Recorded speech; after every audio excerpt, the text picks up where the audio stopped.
So the T-Wolves are laying 6, and that was another one of your best bets. Yeah, so I like this spot. Both teams have a little bit of an injury report. Anthony Edwards is listed on the injury report for Minnesota. He's listed as, I believe it's questionable, with an ankle issue, and then Kyle Anderson's doubtful. But the Kings are without, or potentially without, De'Aaron Fox, who is questionable for this game. He missed last game as well, so that's always like a little bit concerning. Part of why I like Minnesota here is that they've been, I think, significantly better than Sacramento over the course of the entire season.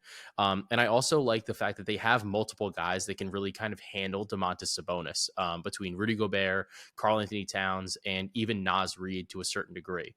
But the biggest thing here is, to me, is that the Kings are 10-14 straight up against top 10 teams in point differential. So they're not nearly as good on the season in this spot.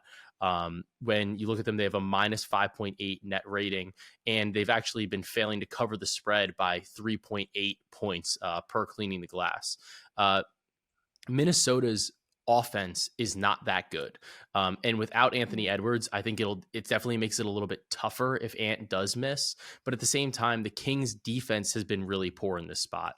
Against top 10 teams, they're 20th in defensive rating. So I really do think that this is a spot where Sacramento should struggle. And just based on what Minnesota can kind of do stylistically on the defensive end, I think that's going to make life very difficult for the Kings overall.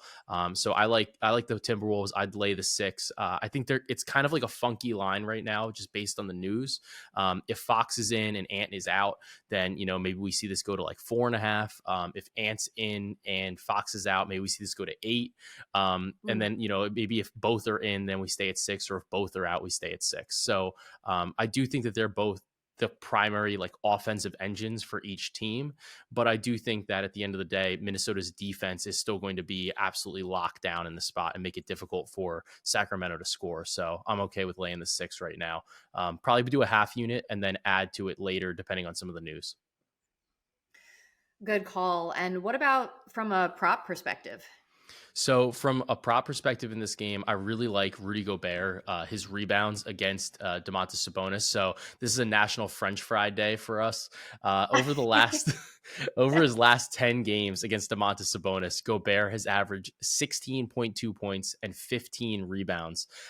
He's had double-digit boards in every single game out of those 10, with the low being 11 twice.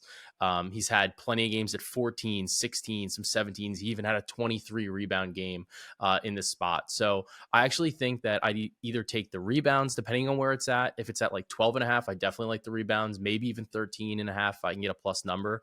But I'm even comfortable taking like a points plus rebounds, just based on the fact that, number one, he's been able to score in this particular matchup, but also because in the event that Ant is out, I think we might see a lot more pick and roll between Gobert and Mike Conley. So that is kind of a way to like hedge a little bit on the injury news, but then also just try to take advantage of a good matchup for Gobert either way.